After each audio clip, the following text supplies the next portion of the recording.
নমস্কার বন্ধুরা, শুভ সকাল। আমি দীপা হ্যাপি ফ্যামিলি তোমাদের স্বাগত আর ভালোবাসা জানিয়ে আজকের ব্লগটি শুরু করছি। তো রাধে রাধে, তোমরা কেমন আছো? যে যেখান থেকেই দেখছো আশা করছি যে ভালোই আছো। তো আমিও ভালো আছি। তো এই দেখো, আজকে সকালবেলায় ঘুম থেকে উঠে গেছিলাম, প্রায় 5:30 বাজছিল।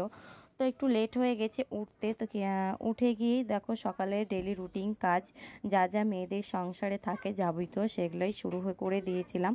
তো সেই কাজগুলো সারার পরে ব্রাশটা নিলাম, আর বাকি কাজটা একটু পরেই করে নেবো ব্রাশটা করার পরে।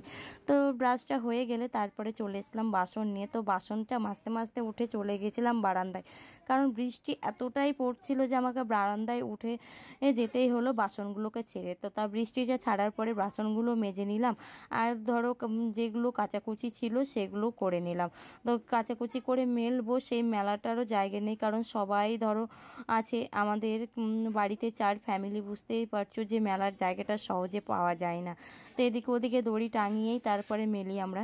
তো কিছুটা মানে যেগুলো হালকা জিনিস সেগুলো দড়িতে দিয়েছি, আর যেটা ভারী ভারী জিনিস সেগুলো আমি চালের মধ্যে দিয়ে দিয়েছিলাম। তো এদিকে বৃষ্টিটা পড়ার আগে তো আমি মাটিগুলো দিয়ে দিই, কারণ আবার যদি বৃষ্টিটা চলে আসে তখন আর মাটি দিতে পারবো না, তখন ভিজে গেলে আর ভালো লাগবে না, আবার ড্রেস চেঞ্জ করতে হবে। আর বৃষ্টিতে স্নান করতেই ভালো লাগে, তারপরে স্নান হয়ে গেলে যেন আর ভিজতে ভালো লাগে না, কেমন মানে কেমন যেন লাগে, বিরক্তি বোধ মনে হয় যে বৃষ্টিটা না হলেই ভালো হতো। কিন্তু ভেজারটা মানে স্নান করার টাইম হলে আরও বেশ ভালো হতো। মাঝে মাঝে যখন বৃষ্টিটা হয় স্নান করার টাইমে, তখন কিন্তু আমি প্রত্যেক দিন ভিজি। তো তোমরা স্কিপ করে দেখো না, দেখতে অবশ্যই ভালো লাগবে। তো তোমরা দেখতেই থাকো আমি কি কি করি সেগুলোই তোমাদেরকে বলতে থাকছি, তোমরা দেখো। ভালো লাগলে অবশ্যই একটা লাইক শেয়ার কমেন্ট করবে, জানাবে কেমন হয়েছে ভিডিওটা। তো তোমাদের মতো তো করতে পারবো না জানি, তবুও চেষ্টা করি, যেটুকু পারি সেটুকুই তোমাদের সঙ্গে শেয়ার করতে চাই। তো এই দেখো এক এক করে সবগুলোতে মাটি দিয়ে নিলাম, তারপরে বালতি ভরা জলটা ভরে নিচ্ছি, কারণ বৃষ্টিতে আর ভিজে তখন জল আনতে যেতে হয়, তখন আরও বিরক্তি হয়, কারণ মানে উঠোনটা এত কাদা হয়ে যায় যে আমাদেরকে চট পেতে রাখতে হয়।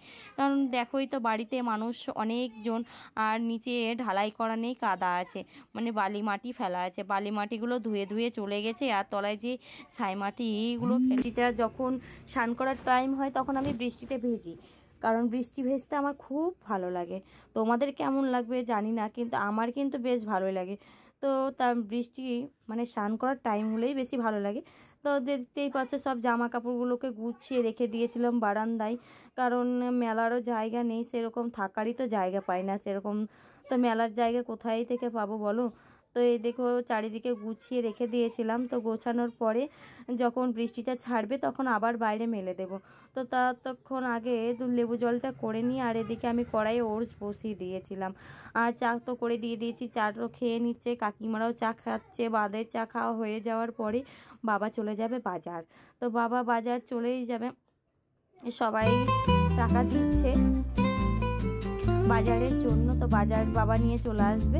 আর এদিকে ততক্ষণ আমি রাজমাটা বসিয়ে দিই। তো রাজমাটা খাওয়া হয়ে গেলে তোমার দাদা মানে আমার হাজব্যান্ড সে চলে যাচ্ছে, এখন যাবে মানে ব্যাংকে, কিছুটা লোন আছে আমার, সেই লোনটা দেওয়ার জন্য, তারপরে চলে যাবে দোকান।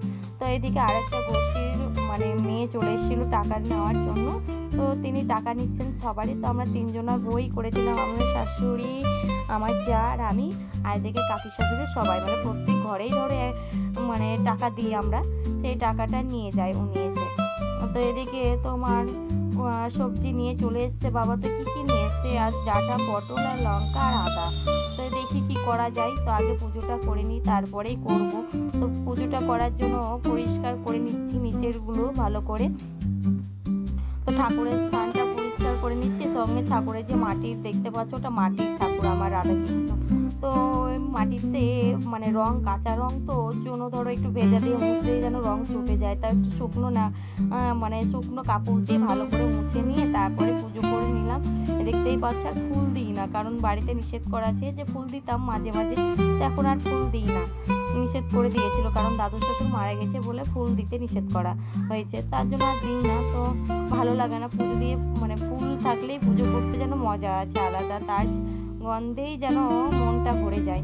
এদিকে মেয়েকে খাইয়ে তাকে মানে মুখ ধোয়াতে নিয়ে আসলাম, তো রাস্তায় আস্তে আস্তে এমন করে একা খেয়েছে যে তাকে আমাকে স্নান করাতেই হলো।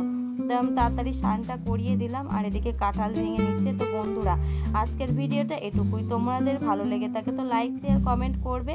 আর আজকের জন্য টাটা বাই, আবার দেখা হবে নতুন ভিডিও।